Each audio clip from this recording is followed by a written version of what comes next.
Well, Senator Looney. Great to be with you, Mr. Speaker. President of the Senate, thank you for being, thank you for, first of all, for being my senator, but also thank you for showing up today on Shark Bites. Oh, thank you. This is terrific. Yeah. This is as you know, this is a series that we're doing with various folks in the state who are critical policymakers in an effort to let our constituents know a little bit more about what we do and who we are and what's going on here in Hartford and in Washington. So right, all the better since you and I both represent Hamden. Exactly, exactly. So I appreciate you taking the time to talk with us. Maybe, you know, you've been an institution in New Haven and Hamden for quite some time, but maybe I don't think folks know what your genesis was in politics and where you came from and why you got involved in politics locally. Oh, well, I obviously as a kid growing up was really just enormously impressed by President Kennedy when he was elected in 1960 as an Irish Catholic kid in New Haven. It was just a wonderful thing. My parents were devoted Democrats, so I was always interested in government and politics, but didn't get into it directly until somewhat later. Worked on the campaign in 1970 for Joe Duffy when he was running for the U.S. Senate from Connecticut. And then, but my own actual start, in 1975, I was in grad school in English at the University of Connecticut. And I often think that my whole life and career could have taken a different path, except for one particular evening. I was home with my mother for the weekend and was getting ready to go back to stores and had loaded up the car to go back, and she always sent me back with goodies. But I figured, well, I'll wait for a while, I'll watch the evening news or something, and then I'll go up a little bit later. While I was doing that, the doorbell rang, and I heard my mother answer the door. She said, oh, it's about politics. My son's interested in politics. And she called me out. There were two people at the door whom I'd never met before. One of them was an alderman from New Haven named Frank Logue, who was running for mayor that year. And the other was a young woman, also whom I'd never met before, and that was his campaign manager, a young woman named Rosa DeLauro. And they came in and we got talking, and they said, well, we're organizing this campaign this year, a grassroots campaign, and we would, you know, someone had given them my name as somebody who was active with young people in that area of St. Rose of Lima Parish, and the boundaries of the parish pretty much coincided with the boundaries of that political ward in New Haven. They said, you know, we're trying to organize this campaign, we're trying to recruit candidates to run for alderman, we'd like you to think about it, and a couple of friends had suggested that I consider it at some point. So later that week I went to a How to Run for Alderman meeting and decided to get involved and challenge the incumbent alderman and also manage the Logue campaign in that area.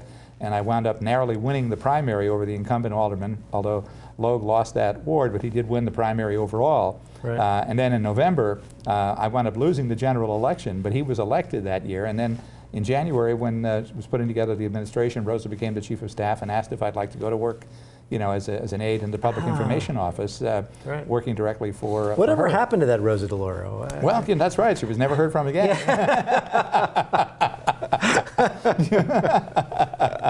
So obviously she became one of my closest friends in politics. So in '76, then I went to work for the Logue administration with Rosa, and was there until the end of the Logue administration. And then during that time, I had gotten interested in running for a state rep if the opportunity ever arose, as I'd worked on campaigns for Bill Dyson and other people I'd known who'd gotten elected to the House during that time, during the Logue administration. And then lo and behold, you never know when a cloud has a silver lining. In 1980, after Logue had lost to Ben DeLito in 1979, the state rep in that district, Joe Carbone, decided not to run again because he had been named the new chief of staff for Mayor DeLito. So then he announced he wasn't going to run, so I had a chance. I ran for state rep in 1980, won the primary, and was elected state rep, and then was in the House for 12 years, and then elected to the Senate in 92. And the rest was history. Right, so been there for 35 years. So that was it. Then, you know, while I was already in the legislature when I went to law school. Right. And because I saw that some of the most effective legislators were in fact attorneys, and friends of mine always say I'm doing my career backwards because there are so many lawyers who later go into politics, but I was already an elected official when I went to law school. But so that's the story in a nutshell. Oh, that's a great story. Yeah. Wow, I didn't know a lot of that. I often think my life would have been very different if I had gone back to Yukon that night, that little bit earlier. I wouldn't have been home when before the doorbell rang. Before the doorbell rang, when they came canvassing in Fairhaven that night. Yeah. Well, you talked about going to law school too, because I think most folks know that you have a very active law practice too. Yep. Yes. So how do you balance? I mean, particularly with your responsibilities as the Senate president. Well, it's a juggling act, practicing law. And I do mostly criminal defense work at this point in the GA courts, and I can do that in the mornings and then be at the Capitol for the most of the rest of the day. And I also teach part-time both at the University of New Haven and at Quinnipiac. So teach in the criminal justice program at UNH and the political science department at Quinnipiac. So my wife always says I'm apt to walk in somewhere with the wrong briefcase, with briefcases for the two different colleges, for my law practice and for the capitals. Sometime you're going to just walk in, carry the wrong bag. Right, exactly. Well, as of course you know, and I think most of our folks watching know, you and I are the leaders of our respective houses here in the legislature, and we together, I think obviously work very well together in those two roles. But we did some very monumental work this year with regard to municipal finance and property tax reform. And I thought I'd let you kind of describe what we did this year and explain to the public why this is so good for our constituents. Well, I think we had just a hugely significant and transformative year. In some ways against the odds, because we were facing a deficit going in. Some people had said, well, this isn't the year for any bold new initiatives. The best you could do is kind of struggle through the session and get a budget and not do anything new. But we together, I think, recognize that you can't keep deferring initiatives, because something will always come up to say, well, this isn't the best time. So we went ahead this year with the property tax initiative that we've been both interested in for a long time, and I think that kind of coalesced with both of us as the leaders in our respective chambers, and what we made part of the budget really is transformative. This measure of now dealing with the fact that for years municipalities have complained that really the only resources they have are the local property taxes and whatever grants they get from the state in various categories. And now we've given them another funding stream of sales tax revenue, and the three components of that are going to be extraordinarily helpful. And part of it is capping the car taxes. We've always said that that's one of the aspects of the property tax that people find the most punitive, because while real estate values might be affected by location, a car is a car is a car wherever it is in the state. And we see a factor of a difference of 7 times between the mill rates applied to cars in Hartford, say, as opposed to Greenwich, 74 versus 10. But now we're capping the car tax rate at 32, and then it'll go down to under 30. But the great benefit of that, as you know, Brendan, is that it's a double benefit, that the individual taxpayer gets the rate capped, but the town is held harmless for the difference between their current rate and 32 mills, and then 29.36 after that. So that alone is significant. But apart from that, we've also addressed the pilot issue, which is, again, for years we've provided payment in lieu of taxes both for state property and college and hospital property. But again, that was based upon the relative value of the property. It didn't take into account the need of municipalities, because some communities have a whole lot more tax-exempt property than others. For instance, Greenwich has about 3% of its property tax-exempt, and New Haven and Hartford and New London have close to 50%. Now we have a 3-tiered formula for pilot, where the top 10 towns with the most tax-exempt property get a higher level of pilot reimbursement for state property and college and hospital, then a second tier, the next 15, and then the third tier is all the other communities in the state held harmless at the current levels. And then the third part of that bill is a general distribution of sales tax revenues for general municipal relief. So I think that alone was a transformative thing to do this year. That's, I've been here 35 years, and I think it's one of the most significant things we've ever done. I think so too. I know for our constituents in particular, not only is the dedicated revenue stream that we're taking from the sales tax now going to property tax reform, but the car tax in particular, both of our communities have mill rates in excess of 30 mills. Around 40, right? Hamden's is around 40, as is New Haven. Right. So that means this time next year, say starting July of next year, all of our residents are going to see about a 20% reduction in their car taxes. Yes. And without having to burden, as you pointed out, the towns for that lost revenue. That's going to be made up by the portion of the sales tax that will come back to those towns. That's right. And I think we looked at it and said about 46% of the residents of Connecticut will get a car tax break in the first year, and about 56% in the second year. And actually businesses pay about 37% of the motor vehicle property taxes, so they're going to get a break as well. And we've been having some press conferences in different locations with businesses that have fleets of vehicles that are going to get a huge amount of tax relief by having that rate capped at 32 mills and then going to under 30. And of course that dedicated revenue stream from the sales tax is going to a couple other things. One is in future years to fully fund our regional entities, our councils of governments, yes. and our regional education service centers, or RESCs, to help them do more regionalism, providing funding to get them off the ground in terms of offering those kinds of programs to cities and towns, so that they can regionalize a lot of these services. And I know that's something you've been advocating for years, is more right. ways to incentivize regional cooperation and try to make sure the communities see it as being in their interest to move in that direction. Right. Plus, what we also did this year was also dedicated another portion of the sales tax to the governor's transportation initiative, yes. which we're now adopting as well. Right. A 30-year transportation plan to overhaul our overall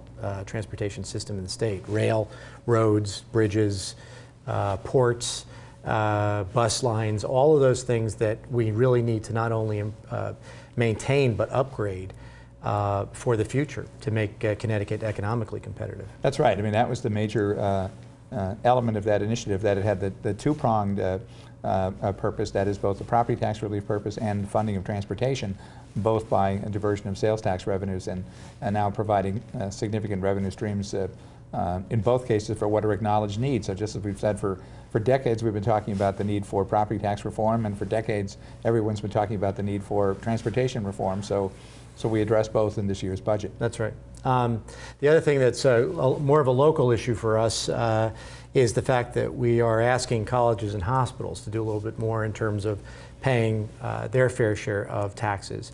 In Hamden in particular, we know that Quinnipiac University has been particularly egregious in acquiring homes, single-family homes in neighborhoods to house students, and as a result has been taking those properties off the tax rolls. The law that we passed this year will now require institutions like Quinnipiac, and also the larger hospitals, who acquire properties in different communities, to actually continue to keep those properties on the tax rolls and start paying taxes on those.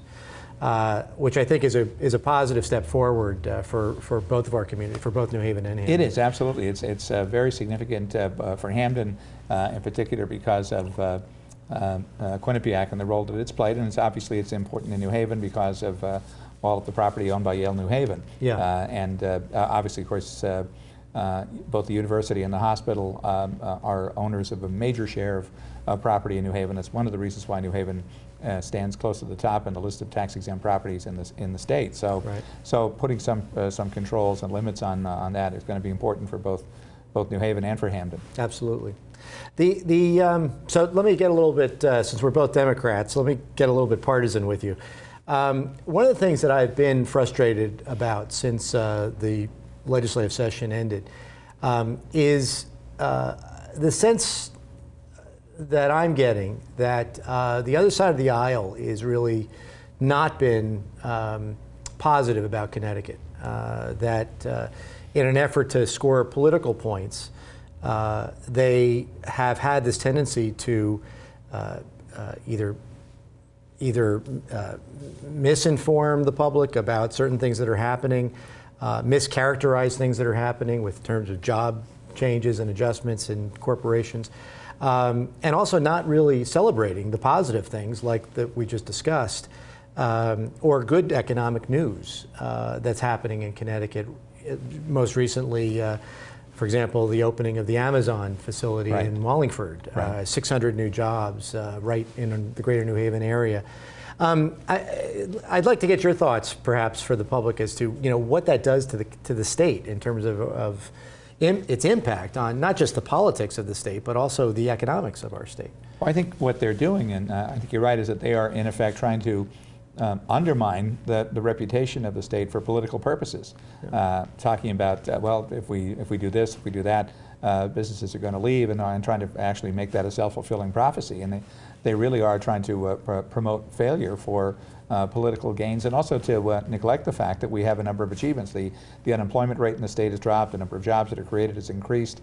I think the overall review of the rating services has been generally positive, but they ignore all of that and try to hone in on the measures that seem to indicate that Connecticut is not a good business climate. They also ignore the fact that so many of the ratings that you see about where states stand in business climates ignore the fact that Connecticut has only 2 levels of taxation, state and municipal, whereas most states have 3. So most of the surveys are skewed to begin with, because in Connecticut you have a lot of services provided at the municipal level that are provided at the county level in other states, or services that are provided at the state level that are provided at the county level in other states. And a lot of the rating services really don't even take that into account, so it's not apples for apples comparison. That shows up in particular when it comes to bonded indebtedness. Exactly. That Connecticut's bonded indebtedness is relatively high, but that's because we don't have county government. That's right. In most other states, schools, for example, are funded at the county level. Yes, yeah. Whereas we do a significant amount of bonding at the state level to pay for school systems. An example of that, a few years ago I was at a conference regarding the economic development potential for community colleges, and there were people from around the country, and it was held at Miami-Dade Community College, one of the largest in the country, and there was a man there who was the former chancellor of the North Carolina Community College system. And he pointed out, we talked about funding, and I said, of course, the whole thing in Connecticut is funded at the state level. He said, really? That's surprising. He said, in North Carolina, the counties fund the physical structure of community colleges. The state provides the operating funds, but the counties actually raise the bonds and pay for, so that's hugely different than what we do here. Right, right. And I think in most surveys, again, you pointed out the notion of these different surveys coming out that says Connecticut is friendly or unfriendly or positive or negative. Yes. The reality is, when it comes to taxes, Connecticut is right in the middle of other states. And yeah, we do have a higher cost of living in Connecticut, but that's in part because of energy costs and some other things that are not within our control.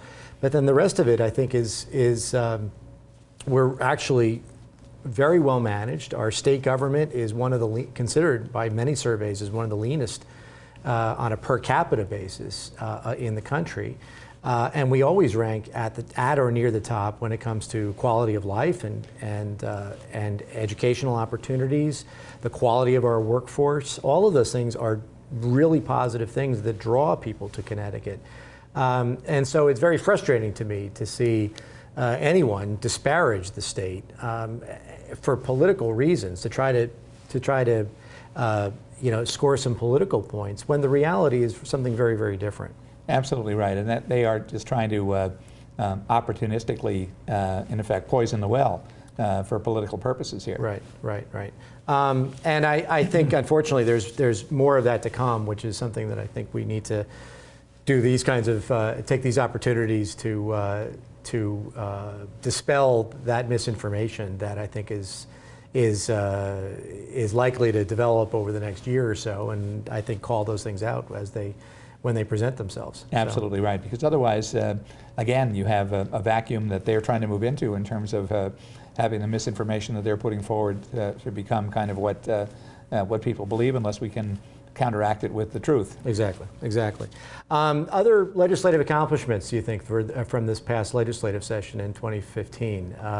We did a lot of actually very big things beyond the budget. We did. I think the criminal justice reforms were also significant that we did actually in the budget implementer bills, the idea of the Second Chance Society, about looking at criminal penalties and adjusting many of those to reflect the realities, and also the excessive use of force bill, looking at the promoting and paying for body cameras that police will be installing. I know that some communities like Hamden have already moved ahead with that. We're bonding, I think, $13 million over the biennium to pay for that initiative at the municipal level when they buy those body cameras for their officers. That's important as well. So there were a number of things that we did this year, I think, and of course the bill regarding the juvenile offenders and the fact that they will be eligible for consideration of release after serving long sentences. I think that's also important as well. In response to the U.S. Supreme Court decision, that's right. That called a lot of those laws that we and other states have adopted as unconstitutional. So, right. Yeah, I also am, one of the things I think that was really an unheralded accomplishment this year was further action on energy.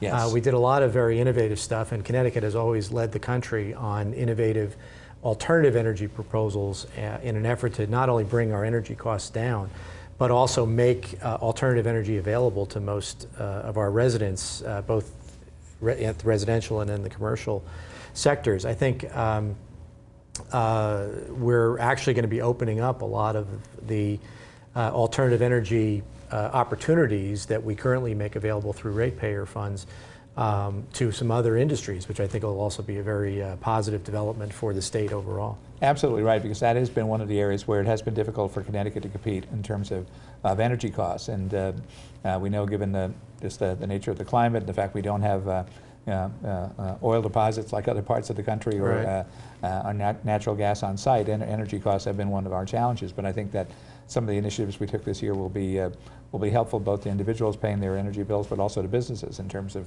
looking at the climate here. Right. I also think that it's interesting to kind of think ahead to next year. Next year, of course, is the session will begin in February, and it's the short session. Yes. Since it's only 3 months long. What do you anticipate to be some of the things that you're going to focus on next year?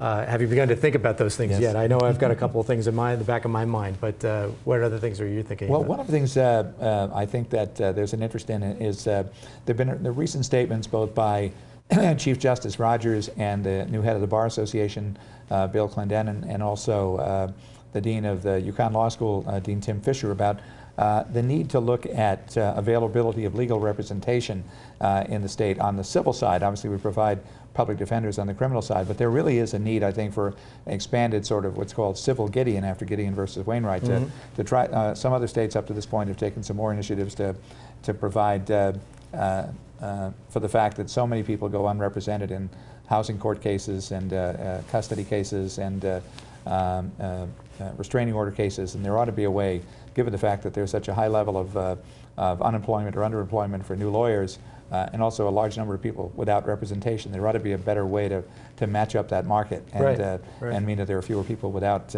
representation in the society. And I think there are a few states that have already taken initiatives, and we should start to look at that, I think. Yeah. Right. One other thing that I know we grappled with somewhat this year, but didn't actually get anything passed because it comes with some it's a little bit controversial in terms of what the costs might be to our cities and towns. But the question of our firefighters and police officers. Yes. The firefighters are urging us to consider passage under workers' comp, a consideration for illnesses that might be attributable to their work on the job, where they might have been exposed to some carcinogens as a result of certain susceptibility to certain kinds of cancer that are related to the fumes and substances that people encounter in fighting fires. Right, and on the other side with our police officers, there is some interest in considering some of the traumatic impacts that occur for police officers who are exposed to particularly traumatic events in the course of their job, and should they be eligible for workers' comp for those things. It's controversial because there's a history, an unfortunate history, of allowing our police and firefighters to, in the past, to get workers' compensation for heart and hypertension, which I think everybody agrees was abused over the years and was a huge expense to cities and towns. So it's controversial next year. It was controversial this year, but I do think that there is some growing support potentially for looking at this a little bit more closely, dispelling some of the myths that go along with it, and perhaps considering if it might be more cost efficient to offer this through the workers' comp system. Yes. Yeah. Okay, well, we only have a few minutes left, and there are two really important questions that I have to ask you before our time is up.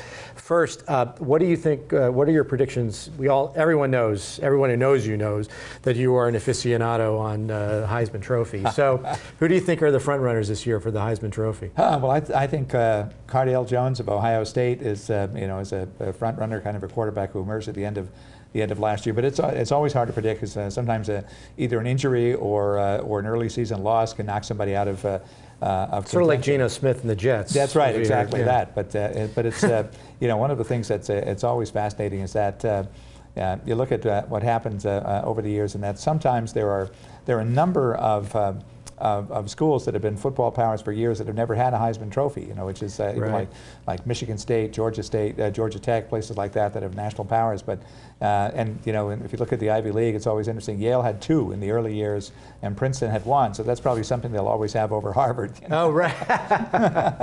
Well, I know my alma mater, Georgetown, actually was in the Rose Bowl back in the 30s. They actually had a good football team. They were a major power back in the 30s. Back in the day. That's right. That's right. Yeah, Georgetown and Fordham, and you know, they were all powers back then. Yeah, exactly. Yes, yeah. Those were the days. All those Jesuit institutions. That's right. Yes. Okay, and then the last question before we break is really putting you on the spot. This is about pizza. Okay. Is it Sally's, Pepe's, Modern, or in Hamden, Cappy's? My personal favorite. That is a really that is a tough choice. I will have to say in New Haven, obviously they're all great, but I'd say give a slight edge to Modern. Yes, okay. Yes. Okay. You're on the record again. Yeah. This is a political question. Yeah, it's fraught with danger. Well, of course I have to go with Cappy's, my hometown. Is great. Absolutely. Yes. Yeah. And I'm usually there now weekly, picking up Friday night pizzas for the family. So. I sometimes actually cross the line at East Haven and go to Tolai's on Main Street. Oh, is that right? They're also good. This is a scandal that we're breaking for the first time. Okay. All right. You'll have to answer for that in the next elections, I'm sure. So, Senator, thank you for taking the time. Thank you, Mr. Speaker. This is great. To join us today. And we thank you for joining us as well. And obviously, feel free, if you have any questions of both the Senate President, Senator Martin Looney, or myself, Speaker of the House, Brendan Sharkey, please feel free to contact our offices to let us know your thoughts. We want to hear from you. So thanks very much.